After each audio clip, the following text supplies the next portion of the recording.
This is Dave Shapiro, the CEO at Steel Sports. First, I just want to thank everyone for taking time out of your busy schedules to be on the webinar today. As you know, we're holding Ask the Expert webinars every quarter in an effort to offer learning opportunities for all of you to continue to grow and develop as coaches. On our last webinar, we talked about the Steel coaching system and reflective coaching with Sarah McQuaid. Sarah has been working with us as a consultant for the last several months on helping us develop the Steel coaching system.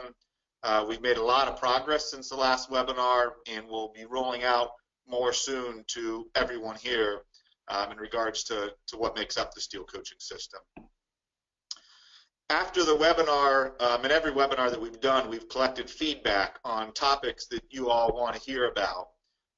And so the most common request that we've received is to get information on parent education and communication. I'm excited to have Dr. Lee Hancock joining us today. He's the author of 2 books. His first book was a coaching book, Coaching People in Sports, and his second book titled Potentialing, which is a parent support book. Lee has also worked with several coaches and athletes from the MLS, AVP, NCAA, the Olympics, and he's currently a professor at Cal State University, Dominguez Hills. In addition to his educational background, Lee has a ton of coaching experience as he's been a youth coach for 25 years and currently has his USSF A license as a coach. He's also developed and implemented complete youth sports curriculum and coach and parent education programs for youth clubs across the country. And more importantly, Lee's a father of 3 young boys that are very involved in youth sports, so he's spending considerable time on the sidelines these days. Before I turn it over to Lee, I want to remind everybody to share feedback and ask questions during the webinar. On the right-hand side of your screen, you should see a little box for questions. As Lee's presenting, please type questions in, and I'll stop him as we're going to have him address some of the questions that are coming from the group. So, Lee, with that, I want to turn the webinar over to you here. Thanks for having us. Dave, thanks for having me. Folks out there, appreciate you guys sitting in here and giving me a chance to chat. I'm doing it from my home office as sickness has kind of come around in my house, and so we're getting through that. And so please pardon my my scratchy throat because it's gonna come in the presentation. Dave, I know you indicate. Dave, can you see me and can you see my screen and everything? Yep, we're good. Cool. Okay. Do I need to close anything out in here or no? No. All right, cool. Excuse me. Dave, I know as we go, you indicated that folks can send in questions. Yeah, please have them do that because I'll just start talking and explaining things, and I want to make sure that I'm getting things that can help now. That's a big thing for me. So. Okay, so just a couple of things about me. You know, Dave kind of hit my who I am and what I do. These ideas were born out of really me being a sports parent.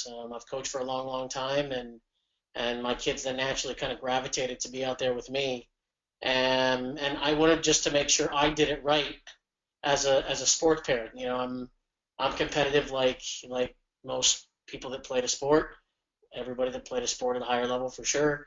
But I wanted to make sure that my competitiveness was channeled in the right direction. And I tend to think that's the majority of sports parents out there is they're not out to hurt anybody or do any damage, but rather just want to make sure that they do right by their kids. And so a lot of the things that you're going to hear from me today were really not only things that I wanted to learn as a professional, but things I wanted to make sure I did right, and I continue to strive to want to do right, and not that I always do, but at any rate, that's kind of my desire to create these things. So let's see. Are you able to move me along, or I got it. Okay, so that's me. I coach as well. Coached for a long, long time. I've coached high-level athletes, and I've coached little ones. And for me, all enjoyable pieces. I had an opportunity to be at the Olympics this summer as a sports psychologist. That was also enjoyable. But quite honestly, for me, I love doing a lot of things with youth sports and folks that work in youth sports. And so um, that's, again, a big passion for me. Either of those pieces at the bottom there are ways you can get a hold of me. I don't do a ton of tweeting, quite honestly, but when I do, I don't know. It's good. I can't say that to be the case, but at least I try and make it somewhat informative. Excuse me. So let me go forward with a little bit of kind of why and what we're after today. I want to talk about things that make up an environment of excellence. I think it's critical. I know you guys as coaches, and me personally as a coach, I try and create an environment where there is excellence that is the goal. And it doesn't mean that everybody has to be perfect or that a 6-year-old has to be sensational, but he or she should try to improve themselves and get better at something. And that's what I try and do as a coach. And of course, what I also want to provide today is how can we as coaches work with parents to ensure that they get their part right. Too many times I've seen parents marginalized, and I think that we should really remember that we have the kids for an hour and a half and the parents get them for the other 22 and a half. And so the more we can do to arm them with information and quality ideas to work with their kids from a parental perspective, not a coaching perspective, the better off we're all going to be. So these are a little bit about my books. The first one was actually the one on the right. That's the one that I wrote with a colleague of mine who is an English gentleman. He's actually a consultant to UEFA, education consultant, and does a lot of just cool things in online learning. His name's Robin Russell, and we talked about how we could create this idea that developing potential was an action item. And so this notion of potentialing came about. And so we said, okay, well, what can we say to them? And we came up with a big 5. You'll see 3 of those today. And so we created really kind of to-do lists almost to help parents help their kids be successful in sports. And then the one on my left, as I'm looking at the screen, the coaching people one was really the way in which I do a lot of coach education pieces, where the time that I spent with professional athletes and youth athletes and college athletes, it becomes so much more than just working with athletes. The best coaches tend to develop great people or look at the person as a person, not just an athlete. Excuse me. And that was a lot of the way in which I gathered data on great coaches. And so that one also is centered around creating this environment of excellence for coaches to work with their athletes, not only as athletes but as people. And so really what you're going to get today is the best of both of these, where I hopefully provide you with some ideas on how to work with parents to work with their kids, because I think, again, we can tap into parents and what they have to offer more than we do, for sure. So, okay. So this is the way I see everybody's relationship. It's very intertwined. I am a soccer parent of 3 sons, and I understand that my role is different than that of a coach, and I've coached my kids before. And I don't believe that my role is any more or less important. I think it's different as a parent. And as I started to work a lot with parents, a lot of parents said, well, we don't feel as if we know what to say. And sometimes we don't feel as if we're invited to be involved. And so as I started to think about ways in which I could involve parents and me be involved as a parent, I started to say, well, not only can I give you information, but you play a critical role. And I found that putting this control back in the parents' hands in terms of how they can assist their kids enjoy their sport experience and grow with a great coach and a great coaching system, that's what I started. That's what I started with. That control issue and giving parents an opportunity to have a little bit of control is a major, major thing, because there's a lot of anxiety that goes with turning your kid over to somebody, as you all know, you folks with kids out there.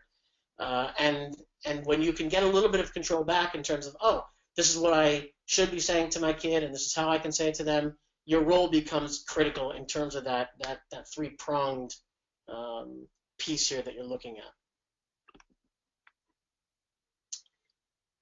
So the quote on the bottom there, I understand I've used John Wooden twice here, and I do that fairly deliberately because of my respect and admiration for him and what he has done for the development of young men. And I look at that second piece there in terms of setting and ensuring standards and expectations and our roles and responsibilities as coaches. And this is a lot of the way in which I create coaching education pieces and parent education pieces. But of course, as you look at each of these, we each have a different role in terms of a coach's role in creating opportunities for skill development and a parent's role, right? And ensuring standards and expectations, again, a coach's role and a parent's role. The one I'm going to focus on the most is that third one. These are concepts that I use with high-level athletes. They're also concepts that I use with my 9-year-olds as I'm parenting or coaching, and my 12-year-old. 9-year-olds, I have twins. I have twin boys. And so as I looked at those, I've broken those things out in different ways in different workshops, and I'd like to do that today just to kind of shed a little bit of light on number one, the concept, and number two, then how we can, as coaches, can help parents utilize the knowledge and influence of these concepts with their kids. So again, as I look at each of these pieces, these same constructs, motivation, persistence, and confidence, which are the three that I'll hit today, for us and for you all as coaches, they're used to improve player performance, right? When used differently by a parent, they can nurture potential as opposed to teach it. And I think that's a really important change there, and that number one, maybe explaining to parents right out front that it's not their job to teach. To say it that way isn't always going to be the best way to do that, but to say to them differently, you're so critical in this. We need your help in nurturing your kids' potential, because they're going to hear it from me as a coach differently than we would like them to hear it from you, but we're all headed to the same endpoint, and that's to develop the best skills in our kids as well as to develop them as great people. And so these are the three concepts that I'm going to hit today. If at any time you have a question or I'm going too fast, please let Dave know, and I'll slow down and answer anything.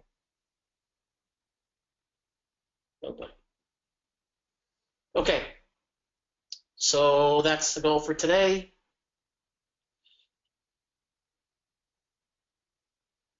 Fairly self-explanatory.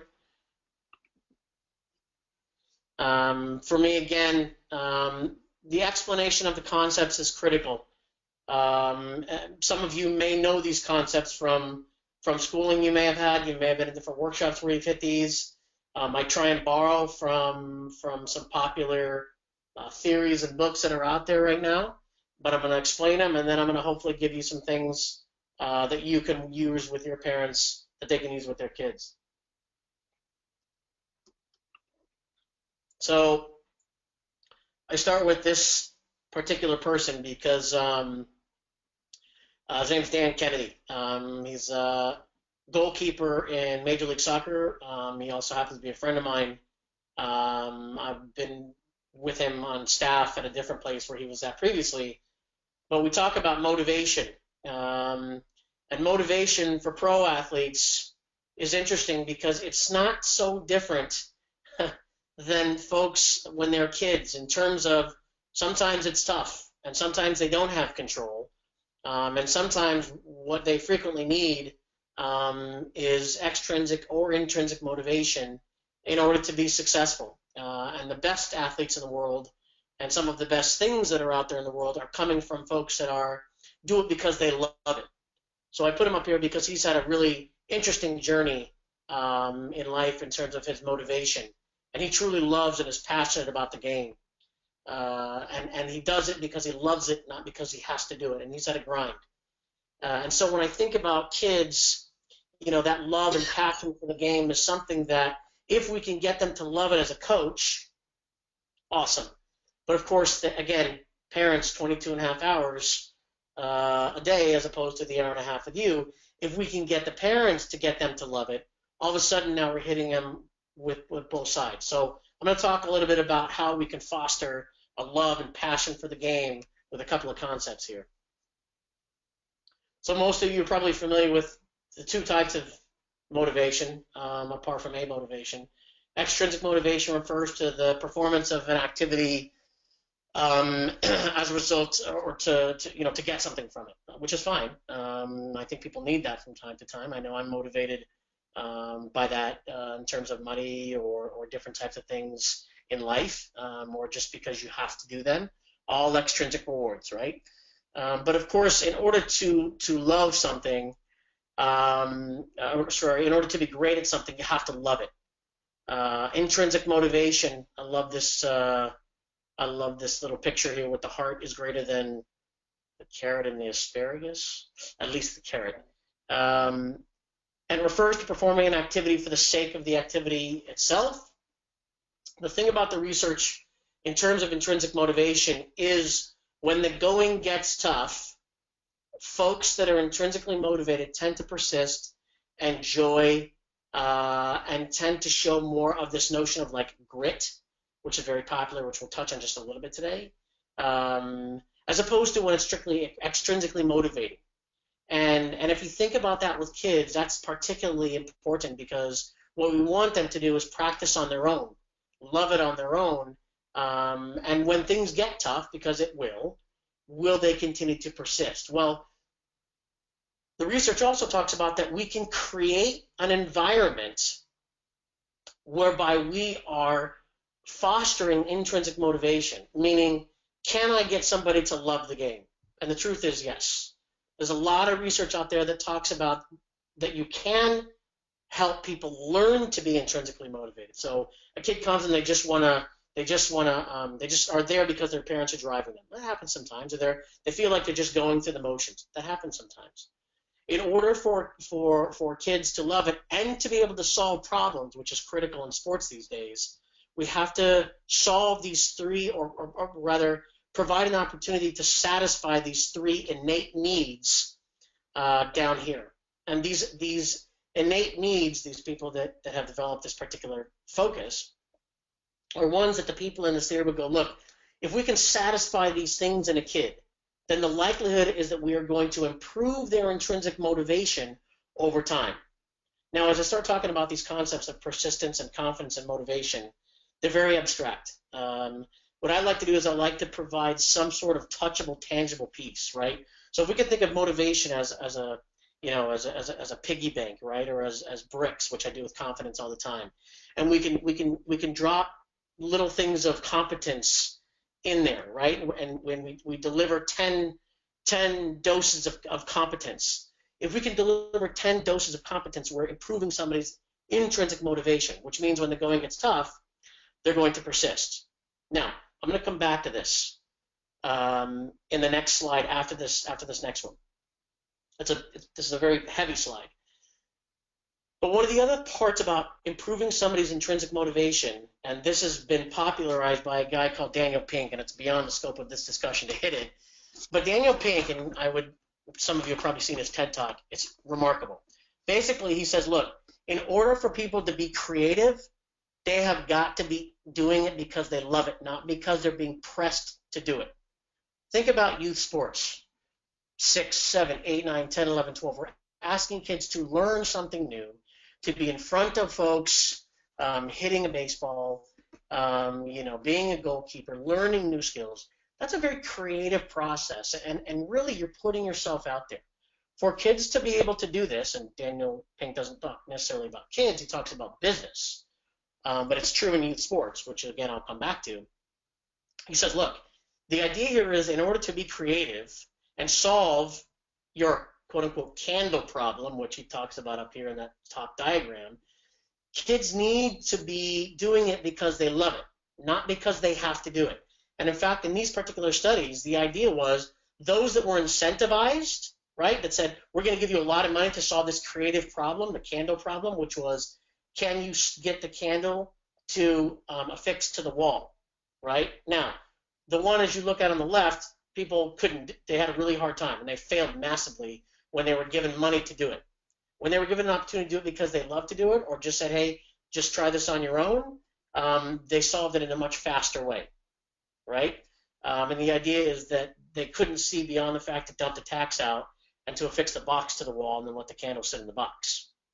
Now, the idea here is that the carrot and the stick just don't work, right? They work for problems that don't require problem solving. That's just not the world we live in today. And it's certainly not, I'll take it back to our area, it certainly doesn't work for youth sports, right? So if we go and do that, I'm going to give you money to do this, I'm going to give you money to do this, and all of a sudden, because I've heard parents do this, and here you go. Well, that might work if it's an easy task. Once it becomes difficult and problem solving, which is any youth sport piece today, the likelihood is the performance is going to go down. Not only is the performance is going to go down, but the enjoyment factor is going to go down, which are two very, very critical things here. So what I propose is extrinsic ever okay? Well, for me, what can you reward concretely? Effort, attitude, personal accomplishments, and with praise, right? That's extrinsic rewards. Great job, right? Kids may do this because they want that recognition, right? When you start putting money on it, when you start putting tangible things on it, like more playing time if you get more goals, or a parent takes them for ice cream if they get X amount of goals. Again, it works when the problem is easy, but when the going gets tough, when it becomes a very creative piece, performance tends to go down. And again, that's research-based. So what I'd like to propose is, how can we satisfy these three innate needs? How can we provide opportunities to improve competence? Parents improve competence. Parents to provide some opportunities for choice in terms of how they can approach their sport. So the first one, improving competence in kids. Have parents ask the kid how they feel that they did, right? Now, frequently kids are tough on themselves, or kids go, I was fantastic. Now, if a kid says they're fantastic, I get it. But what they should be rewarded for is they're fantastic for the work that they did to do well that day, not because they were born fantastic. This is a growth mindset, fixed mindset discussion, which I'll hit in a few minutes. But the key is have parents get in the ears of kids at key times, right? I love the way you worked hard. I love the way you tried your hardest, right? They're building confidence. And the kid may come with, I was terrible today. I didn't do really well. Okay, talk to me about your frustration, because that also provides the child an opportunity to open up to the parent, right? And to be part of their team, which I'm going to talk about in a few minutes when I talk about being related to the group. Every time a parent talks to their child about things that they're improving on and finding those touchable, tangible things that they are improving on, they're improving their competence, dropping things into that little competence and intrinsic motivation piggy bank, right? Choice. It's critical that parents provide kids with an opportunity to take breaks. Soccer and baseball and other sports can sometimes be year-round with the opportunity to get into batting cages or private trainings or indoor facilities and things like this. That's okay to some extent, but frequently kids need an opportunity to take breaks. Parents sometimes don't allow those kids the opportunity to take breaks. Breaks are critical because, number one, they provide choice. Choice gives the kid control of the situation. When the kid has control, feels like they have choice, that provides an opportunity to increase intrinsic motivation. And increased intrinsic motivation means they're going to continue to love it and do it because they want to do it. The other part about that is providing breaks gives an opportunity to reestablish a love for the game, right? Because when it's a 12-month piece, you're going to really find yourself a kid that has a potential to burn out. Whereas if you let them step away and play football and basketball and other sports, you're providing them an opportunity to move away and to fall back in love. And finally, in terms of the break pieces, there's a physiological need as well. Kids need to take breaks. Kids need to do different types of work and different types of improvement areas. And so breaks doesn't mean, video game for 3-4 hours a day. Breaks means doing something different and providing choice to the kid when you, the coach, have said to the parents, we're taking a few weeks off. And the kid needs to step away, because what happens too is the kid's body gets to rejuvenate and recuperate and grow in different areas in terms of who he or she is physiologically as a young athlete, as well as mentally. So choice. Hey, Lee, we don't have any questions yet, but I do just want to remind folks to both type in questions that you have on any of the content that Lee's covering, or if you've got a specific example that relates to something he's talking about that you'd like to share with the rest of the coaches on, please type that in as well. Yeah, for sure. So this last one is interesting and a little bit different for those of you who know Daniel Pink's TED Talk. A little bit different than his stuff. This is based on the initial research in this area of when a person feels part of the group, they are more intrinsically motivated to participate and do things again because they love it, not because they have to do it. In terms of the parent piece, the kid needs to feel as if they're part of their team, right? The parent and the child team, right? So in terms of coaches, you all know the value of group cohesion in a tight group is critical in terms of performance on the field and your group enjoying their sessions and you enjoying your own group, right? And for the parents, it's them to feel part of their group. Well, a great way to not have that happen is when the kid gets in the car and goes to dad goes, what are you doing, right? Or how come Johnny did this and you didn't do this, right? That's not making them part of their team. And in fact, it's going the opposite direction. When a child feels part of their team, again, they're more inclined to do it because they want to do it. Kids need to know that parents are on their team, not team first place, team kids goals, right? And what the child wants and what the child feels he or she needs to improve on and get better at. And frequently then, these are discussions that can be had in the car, not to coach when they get in the car, but just to be there and to listen frequently, and oftentimes it's a fine times to insert life lessons. I'm very fortunate in that I get to drive my son to trainings, and we have a lot of really, really good talks and sometimes some difficult talks. But what he always knows is I'm on his team, because I'll even say it to him, dude, we're on the same team, right? And it's a frequent discussion. And so that power in the hands of a parent, just with these three pieces in terms of improving intrinsic motivation, can be really valuable and powerful in putting control back in the child's hands by putting control in the parents' hands with just a little advice. So I like these two gentlemen. Both worked hard at their craft for a number of years. Both part of a very, very unlikely Premier League title run in England's top soccer league, the English Premier League. Jamie Vardy, the young man in the blue, fought to get where he was through very, very low leagues in England and lots of people overlooking him. And finally, he was called into this team in Leicester City in England, and his persistence paid off not only in the form of a championship there, but also as the leading goal scorer in terms of the number of games in a row for goals, which obviously then was a big help to his team in the championship.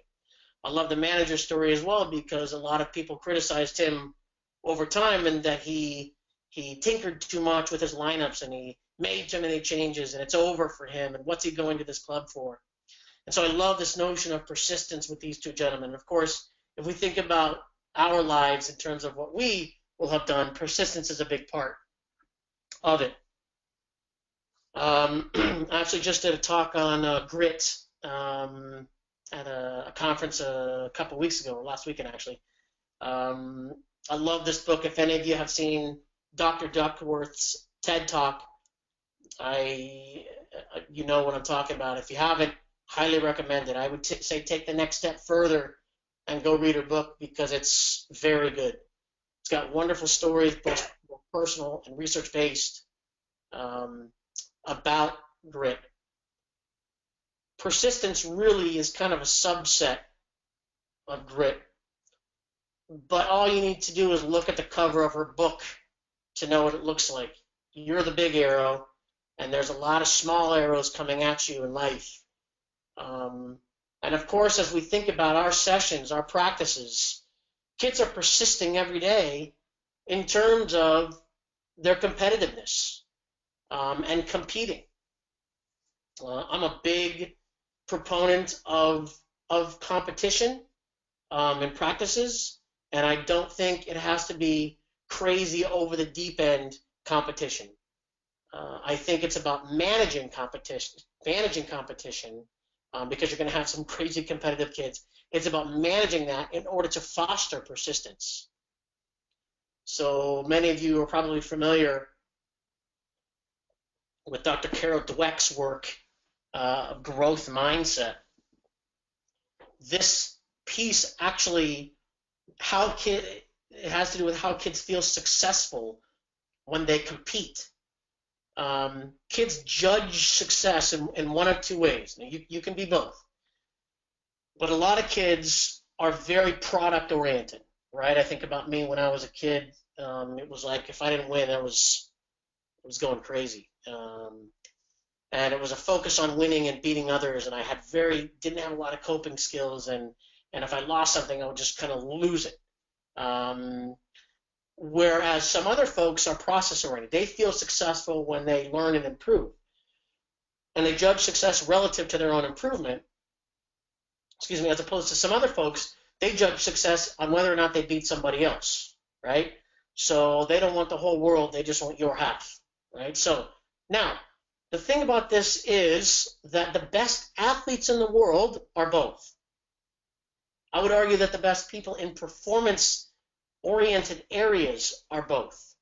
Now, the likelihood is that you might have kids in the house, you might have kids in your teams that are higher in one over another, okay? The likelihood is the process ones will move up because of the competitiveness of sports in general. More often than not, it's about managing those kids who don't do well when they lose, right? I've got some of those. Because if you're too much product and not enough process, then when that going gets tough, they quit as they get crazy anxious, and they don't persist, right? So the idea here is how can we foster persistence? Again, let's put power in the hands of the coaches, power in the hands of the parents, because how adults reward success is key. We, as parents and coaches, we create climates that reward success during competition in one of two ways. We do both, but frequently it's one predominantly over another. A product environment in which we go, win, or that's not good enough, right? And it's lots of comparing. Why can't you do better than this, right? Which parents sometimes do as well. Or we go, we stress improvement, improve, and get better. Now, I deal with high-level athletes, right? The likelihood is that the majority of coaches that I have worked with don't talk about winning, even in professional locker rooms.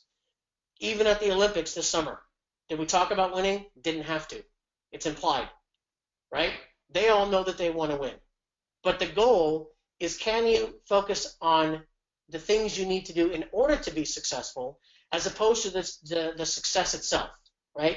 Which puts it in a very process-oriented language of, these are the things we need to do in order to be successful. If we're going to strip that down, it's, these are the things we need to do in order to win. Now, you could do all these things 100% well, and the other team just did them better than you. It doesn't mean you had a poor game. They played better than you, right? And so this really puts the power in our hands as coaches, and ultimately what I'm after is, can we put the hands in the parents' can we put control in parents' hands in order to create a mastery-oriented motivational climate, right? A climate focused on process as opposed to product. Because the parent that's constantly stressing... One quick Yeah, go ahead. question that came in. So, all that information and content is great. How can you educate parents on some of this? As Yeah, a coach, so we understand it, but how do you communicate that to a parent? great question. So I'm going to hit that in the next slide. Because parents often product oriented as opposed to process, right? So I hit some key points here. For me, it's a reminder to parents to stress one over another, right? They're going to be wound up about a game. They don't need to hear it from the parents, right? A well-timed email before big games and tournaments, text messages, get them to express how excited they are to watch their kids play, get them to talk about the 3 things that they've been working on, or maybe a parent has seen them do well on. Get the parents to talk about things that they've seen the kids improve on, as opposed to, this is a final, you guys need to go win it. The kids know what's expected, and so getting the parents to get in the ears of the kids is key. Now, the added benefit of this is getting in the parents' ears, because frequently the parents are the ones that are wound up about all of this, and it's not just talking to the kids and doing that. It's about managing the parents and getting their stress level reduced, right? Which is pretty important. And so these text messages that you send out of these conversations end up easing the parents' anxieties, because maybe they're very product oriented, and saying to them, listen, the goal here is improvement in learning and getting better, and yes, everybody wants to win, and this is the best chance we have to do that, right? So well-timed texts and emails. Rewarding encouraging parents to reward the effort as opposed to the results, especially at stressful times and on the way home. I think it's critical sometimes to even send 4 or 5 specific statements for parents to say. Not that they'll always do it, but at least you're providing them a script, because again, sometimes the parents don't mean to do it, but if you provide them with real, touchable, tangible things to say, it becomes usable. I would also encourage parents to monitor their own behavior and each other's behavior. To me, there's massive value in creating a culture, and in doing this, you're creating that environment of excellence. And it's not that you've got tattletales on the side, but I would have parents, monitor their own behavior and make it an enjoyable, $5 bet about who's going to, who's going to make sure they have the best day today, right? Who's going to say, 3 positive things, during the game. And parents love that stuff. And to me, then putting it out to them and have them working with each other on what's best for the kids puts, again, control in their hands, which gives them something to do, and is also it manages their anxiety because they do have information. So, before I hit that one, Dave, does that help? Guys out there, is that helpful? Is there any other specific pieces I can add to that? Yeah, I think that was very helpful. There's another comment and then question also that came in that I think is worth sharing. Yeah. It's a baseball coach. He said, in my own experience, I've had to coach parents in dealing with their kids' failure, or being persistent. Watching your kids strike out looks worse than actually striking out yourself. I found it easier to help kids more than the parents.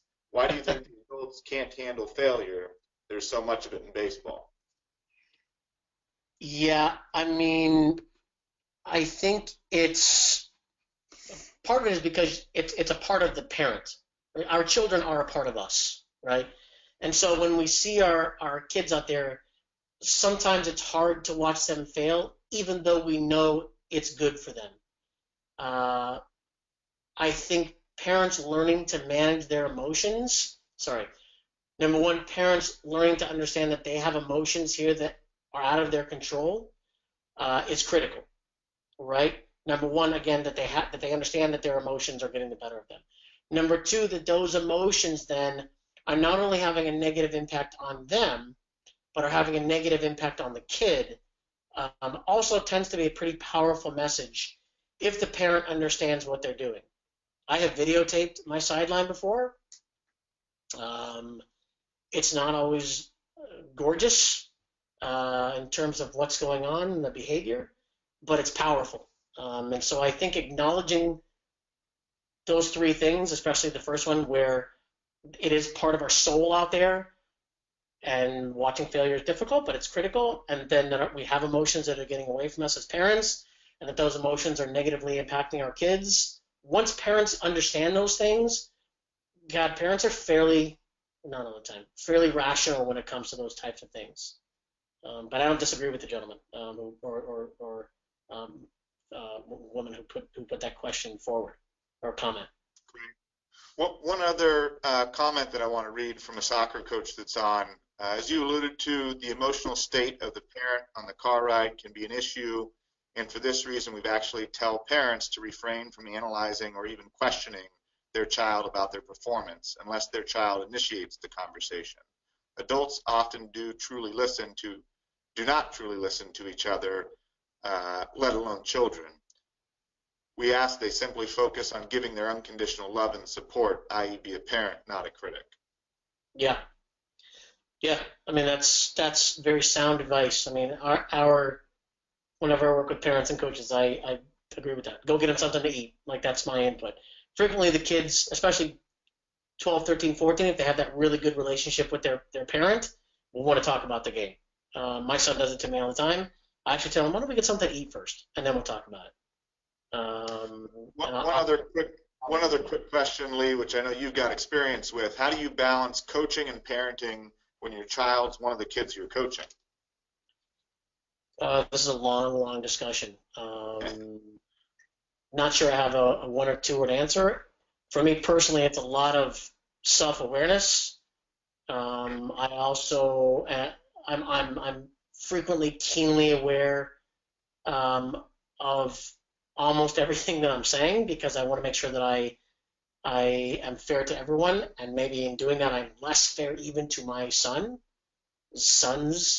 I'm aware of that as well. I also count on other people. I have trusted colleagues that know they can say whatever, whenever they want. I also have trusted parents on the team that I look out for as well, because I will always say I want to do what's best by the group, but of course I want what's best for my sons as well.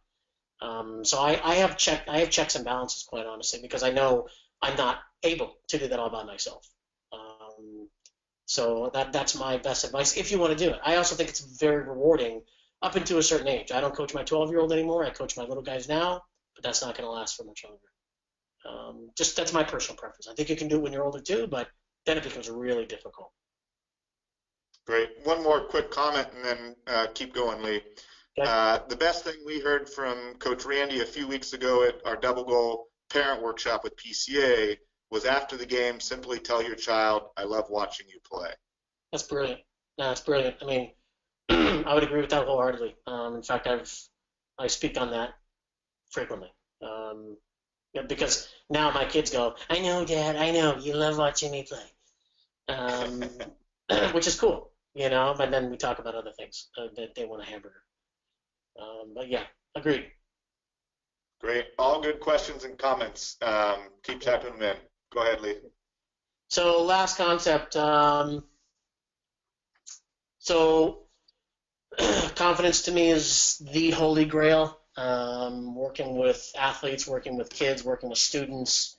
I put a picture of this gentleman up. Some of you may know him, some of you may not. A very good friend of mine, Greg Vanny, played for the LA Galaxy for a long time, played in France, and is now the head coach of Toronto FC, the team that lost in the final in MLS.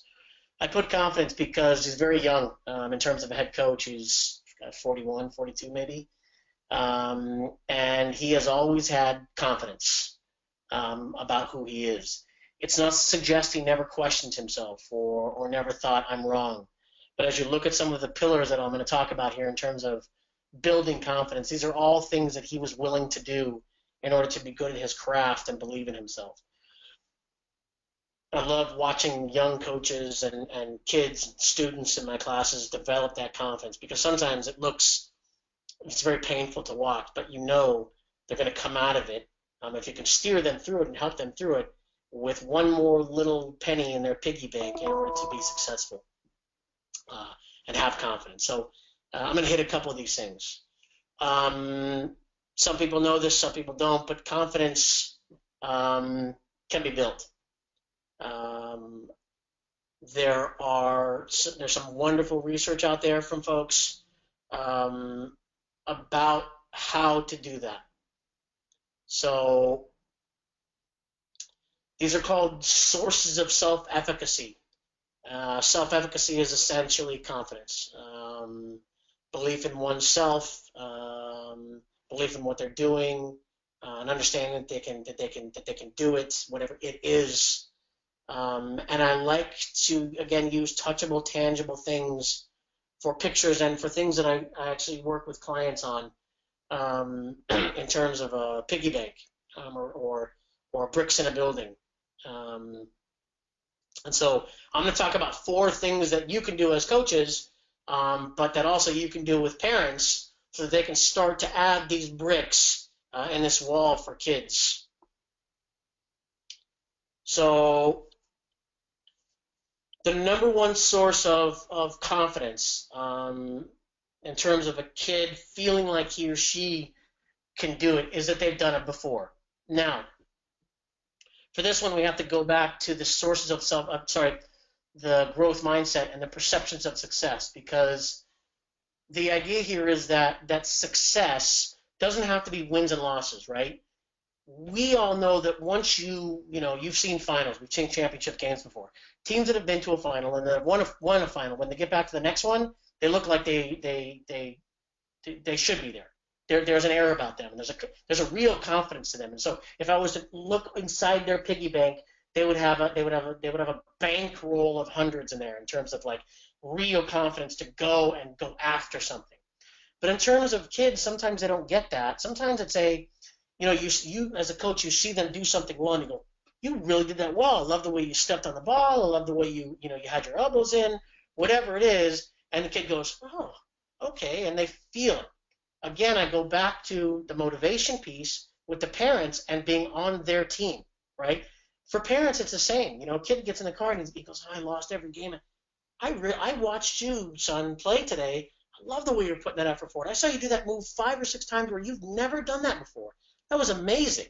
And all of a sudden, the kid goes, gosh, I didn't think about the fact that I did that move that we worked on. I just thought I lost. The kid feels part of their team, but the other part about that is they feel like they're creating these moments that they've done it before. And again, I use the analogy frequently of a piggy bank, of dropping pennies into a piggy bank.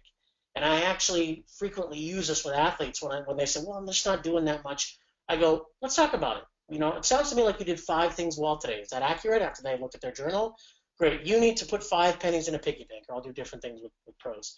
But the idea is parents getting in the ears at certain times so that kids feel like they actually have done something better, whether they've won or not.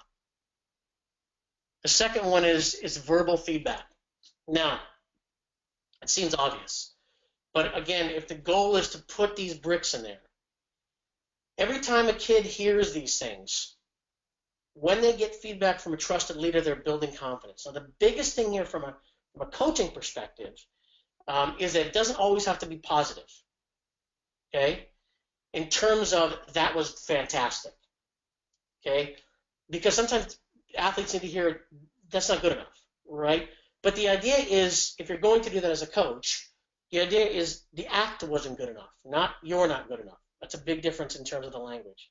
The other part about that is catch them doing it right before you leave on the day, right?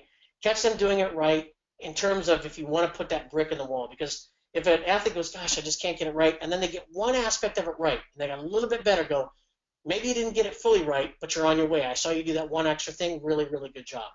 Now, the thing with parents is I say stay positive toward improving, not perfection.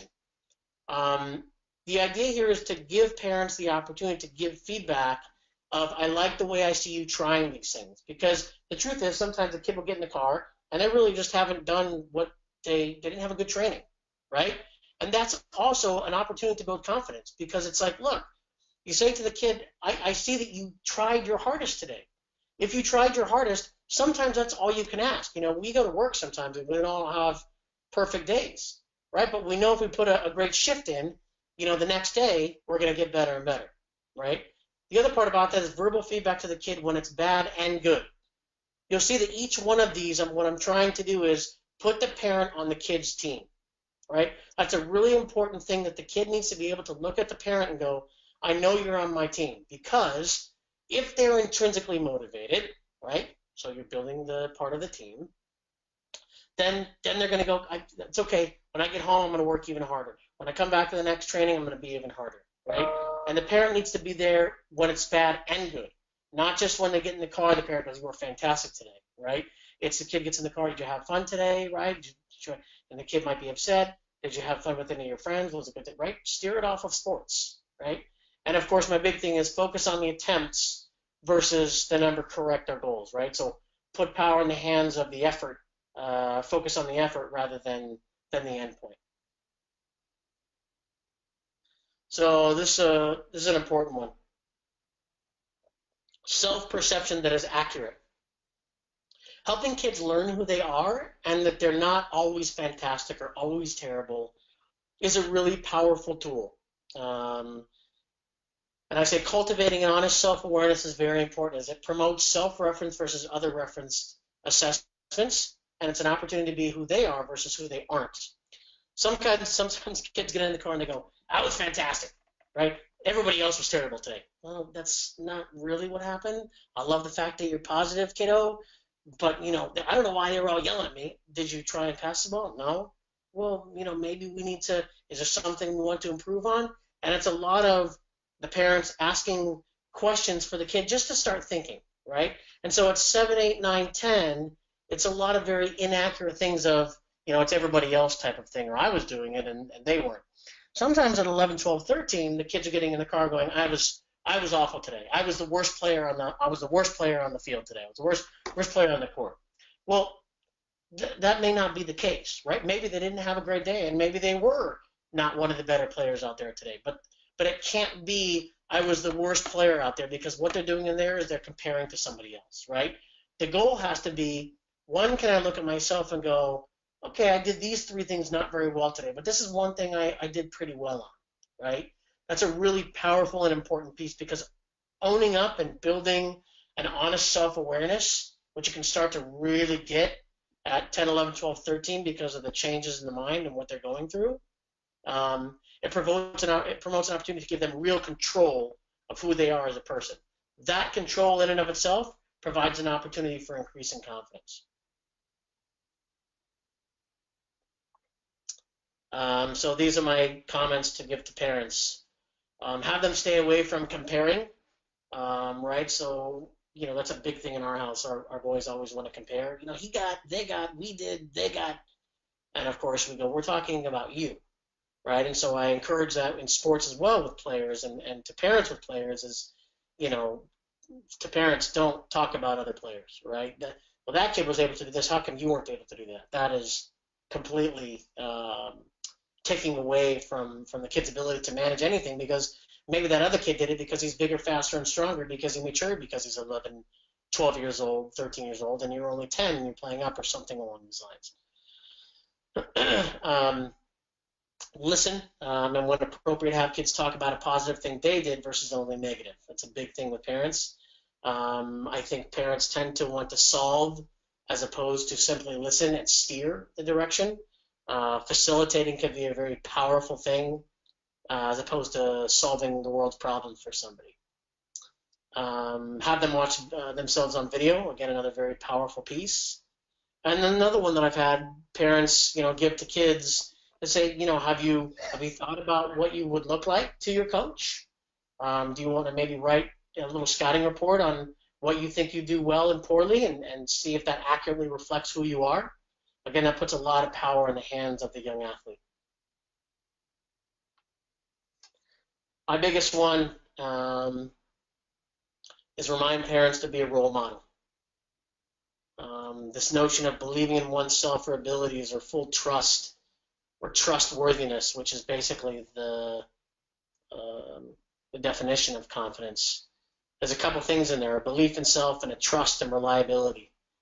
For a child to really get at these core components, you have to have somebody to look at, right? And a role model to really look at and go, oh, I see they're not panicking. They're not up in arms. They're sitting relaxed. I've just made 10 mistakes and they're still giving me a thumbs up. Sounds like I should keep after it, right? Parents will frequently look at, kids will frequently look at their parents in terms of what they're doing about their own behavior, the child's behavior. If they see the parent as someone they can trust, that they can rely on and believe in themselves, they're setting the tone for them. So for me, it's about, can they be calm in the storm and be there with a hug when things are bad. Nonverbal behavior is massive. This notion of a picture is worth 1,000 words is so appropriate here, because you can say anything you want to a kid, but if the kid makes a mistake and they look over at the parent and the parents got their heads in their hands and they're putting their hands in the air, you don't have to say anything. You just smash that kid for who knows how long. Now, putting that in the hands of the parents and saying, the impact that you have on your child is massive. You can be so positive with that kid. When they make a mistake, when they're trying things, give them that thumbs up, keep trying it, keep working hard. That's really important, right? Because again, that fosters real confidence.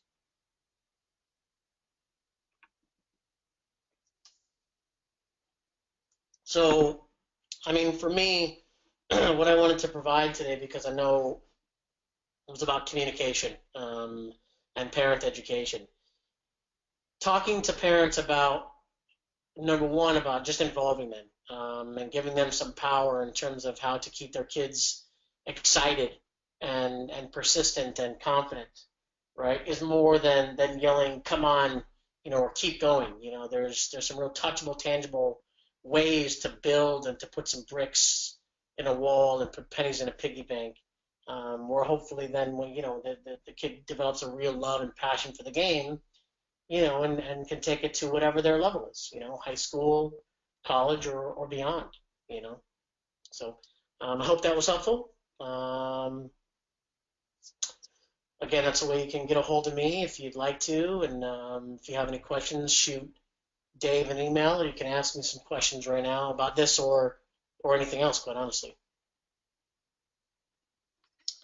Great, thank you, Lee. Awesome job. Couple comments that came in that I want to just read. One on the soccer side. In our staff training, we spend time on educating our staff that there needs to be trust between coaches, parents, and players in order to create a collaborative, positive environment which benefits the athlete's development. And then another one, I like your opening, which emphasized relationships and feel it directly relates to building confidence through the development of trust. Yeah, it's huge. It's not just youth clubs, youth entities. It's professional clubs around the world that are onto this model about involving parents in a relationship and providing them an opportunity to be part of the solution and not part of the problem. I've had many discussions with folks at some of these higher level clubs in the world, and it's the same. Not all of them, but a lot of them. There's a very holistic view about how to work with a child. And some of the better pro teams in the United States, same with their youth academies. So, yeah, trust is key. Great. I want to remind everyone before we sign off here, you'll get an email with the survey about the presentation here, and then also about topics that you'd like to have covered on future webinars. So please take 60 seconds or so just to click through there, fill out the quick survey that comes from GoToWebinar, and that'll help us as we look to plan our Ask the Expert webinar in the spring. Dr. Hancock, thanks so much. This was fantastic. A lot of great content that you shared, some good dialogue also that came from our coaches. So really appreciate you taking time out of your day and time away from your sick kids to talk with our coaches here. Cool. Yeah, thanks for having me. I really appreciate it, Dave.